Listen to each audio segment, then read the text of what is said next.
विदर्भात पुढील 2 दिवस उष्णतेची लाट अजून काही तासात मेघगर्जनेसह पाऊस पडण्याची शक्यता आहे असा अंदाज कुलाबा वेधशाळेने वर्तवला आहे। मान्सून नेहमीच्या अंदाजाप्रमाणे केरळला 1 जूनला येतो, पण आता मान्सून 5 जून पर्यंत केरळमध्ये दाखल होण्याची शक्यता आहे। स्थानिक हवामानात बदल झाल्याने मान्सूनची गती आधीपेक्षा मंदावल्याने मान्सून उशिरा दाखल होईल। त्यामुळे कोकणात मान्सून 10 जून नंतर सक्रिय होईल असा अंदाज कुलाबा वेधशाळेने वर्तवला आहे। जनरल ऑनसेट डेट मान्सूनची केरळवर आहे 1 जून आणि जसं IMDने सांगितलेलं आहे 30 तारखेला ऑनसेट होईल असं जे डिक्लेअर झालं ते होतं +or- 4 डेज। आता मायनस होण्याची शक्यता नाही आहे। +4 डेजमध्ये 4 जून इज एक्सपेक्टेड। विविध शहरातील तापमानावर एक नजर आता टाकूया।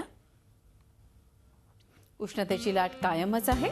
मुंबईत 35.2, अलिबागमध्ये 33.7, रत्नागिरीत 34.8 असं कमाल तापमान, मालेगावात 42.2, सोलापूरमध्ये 40.1 तर जळगावात 42.3, नाशिकमध्ये 38.6, चंद्रपुरात 46.6 तर नागपुरात 47.1 असं कमाल तापमान, वर्धा 46.5, यवतमाळ 44, अकोला 44, अमरावती 42, पुणे 38.6, सातारा 37.8, परभणी 48।